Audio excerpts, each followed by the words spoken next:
মোৰ কেমেৰাত দেখা এই মন্দিৰভাগ হৈছে নগাঁও আমোলাপট্টিৰ শ্ৰী শ্ৰী শ্মশান কালী মন্দিৰ।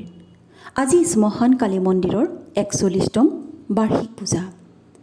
পুৱা 10 বজাত দেৱী প্ৰতিমা স্থাপন কৰিলে আৰু সেই মই ইয়াত চাকি বন্তি দিবলৈ আহিছোঁ। দিনত ইয়াত নামো পাতিছে। নগাঁৱৰ শ্মশান ঘাট আৰু শ্মশান কালী মন্দিৰৰ ইতিহাসৰ বিষয়ে মই মোৰ কিতাপখনত ইতিমধ্যে লিখি সম্পূৰ্ণ কৰিছোঁ। এয়া নগাঁও আমোলাপট্টিৰ সাৰ্বজনীন শ্ৰী শ্ৰী নৱগ্ৰহ মন্দিৰ। সৌৱা নগাঁৱৰ শ্মশান আৰু কাষত এয়া শ্মশান কালী মন্দিৰ। আজি শ্মশান কালী মন্দিৰৰ বাৰ্ষিক পূজা, সেয়ে মই পুৱাতে চাকি বন্তি দিবলৈ আহিলোঁ। এই নৱগ্ৰহ মন্দিৰৰ কাম 2023 চনৰ আৰম্ভণিতে সম্পন্ন হৈছে।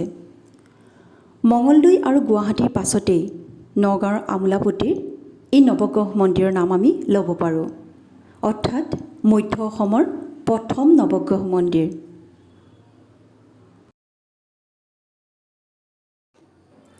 আহক মন্দিৰৰ ভিতৰলৈ আমি সোমাই যাওঁ।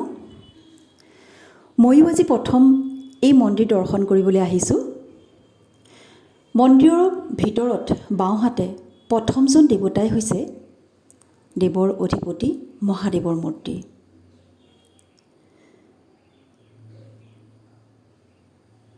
ইয়াত 9জন দেৱতাৰ মূৰ্তি স্থাপন কৰি মন্দিৰভাগ অতি সুন্দৰ ৰূপত নিৰ্মাণ কৰি উলিয়াইছে।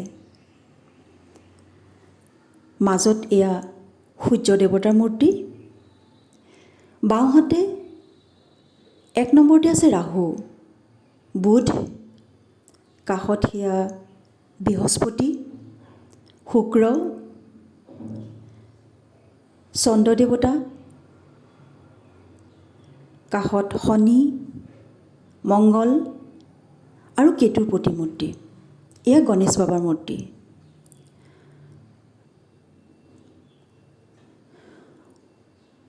ওপৰৰ অংশত চন্দ্ৰতাপখনো সুন্দৰভাৱে দিছে। দেখিয়ে মন্দিৰভাগ বিৰাট ভাল লাগি গৈছে। পুৱাৰে পৰা ভক্তসকলৰ শ্মশান কালী মন্দিৰ আৰু নৱগ্ৰহ মন্দিৰত বন্তি প্ৰজ্বলন কৰিবলৈ আহি আছে। এই ভক্তসকলৰ মাজৰে ময়ো এজন।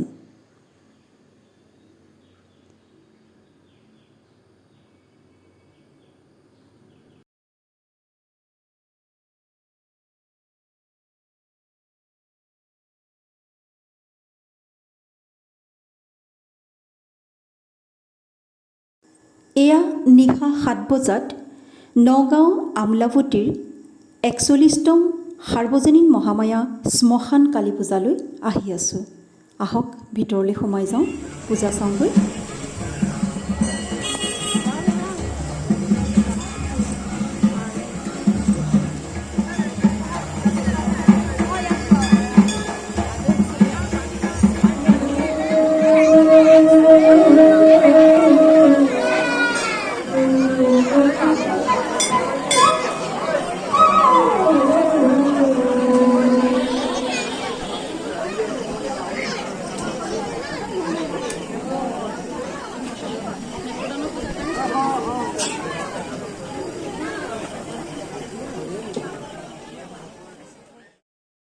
ভক্তসকলৰ যথেষ্ট ভিৰ হৈছে। এতিয়ালৈকে দেৱীৰ নেত্ৰদান পূজা আৰম্ভ হোৱা নাই।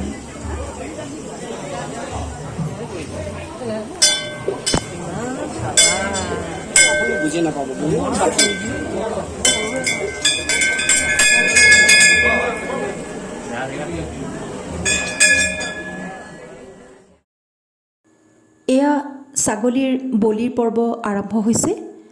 ইয়াৰ পাছতেই দেৱীৰ নেত্ৰদান পূজা আৰম্ভ হ'ব। তাৰ পাছতেই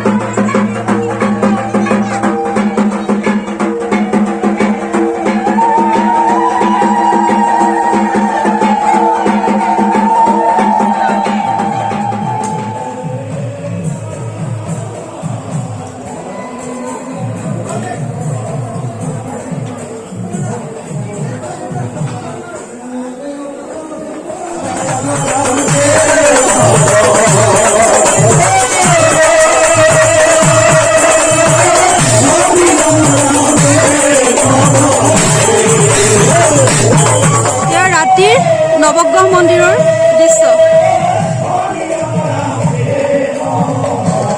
এয়া আজি পূজা হৈ আছে 41তম শ্মশান কালী পূজা।